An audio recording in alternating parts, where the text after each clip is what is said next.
So driving safety isn't really my niche on TikTok, but I wanted to address this because it's freaking stupid and it drives me nuts. You should leave 3 seconds between you and the vehicle in front of you, no matter what speed you're driving. Car lengths is a little bit irrelevant, but let's do the math and convert it. At 55 miles an hour, which is the speed limit on the loop around Indianapolis, that's 80 feet per second.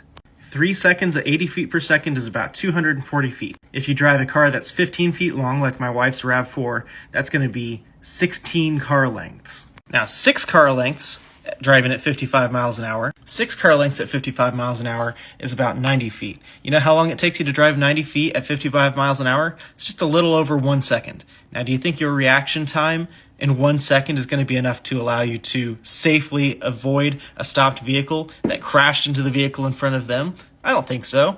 3 seconds is the safe limit. 6 car lengths. Next time you mix drums on an X32, try the Wave Designer plugin in one of your rack effect slots. If you turn up the attack knob, it makes the transient effect of your snare or your kick drum more pronounced and sharp. If you turn up the sustain knob, it draws it out a little bit and makes it a little bit fatter.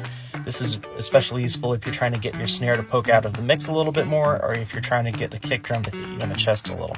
This is a little bit cheating, and you should always try to fix that problem with better mic placement and better amps, better speakers, but sometimes you just have to deal with what you've got, and if you're mixing on an X32, chances are that's the situation you're in. A little bit goes a long way, and it's possible to make it sound really, really bad by overdoing it. So be gentle. I usually don't turn it up beyond 20%. So have fun. So I'm doing some work on these cameras, and since I have some of them apart, I thought I'd show you the component pieces of this particular camera chain. This is what we call a CineLive setup. So this is actually a cinema camera called the VariCam that we're using for a broadcast style production. So this is the camera body right here. The camera ends right here. The camera does not include a lens. This is an adapter from a PL lens type to a B4 lens connection. I don't have the B4 lens on the front right now. I need to go get that from the shop. This is where the lens power and control would come from, and that would plug into the lens. This piece right here is called a Silverback. This is a fiber extender. So this is an aftermarket deal. It actually connects to the camera using the gold mount system. And I can show you what that looks like. So over on the back here, well, maybe I can't show you what it looks like with one hand. Hold on. So that's what it looks like. Clips into some sockets right there, just like that. I'll tighten that up later. So the camera power is right here.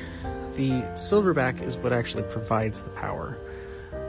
So I should be able to turn that on and the camera comes on. It gives the camera body power through the gold mount. That's the same way that you also attach, you can attach batteries there if you need to. This viewfinder is fed by the camera body.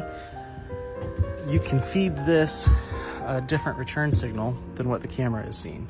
So when you push a button on the zoom demand, it'll show you what's in program, for example, or maybe it shows you a multi-view of all the other cameras and what they're seeing. This is what controls the zoom. This knob here controls the focus. In some setups, you can also control the iris here, but in this setup, there's a remote control panel in the control room that controls the iris.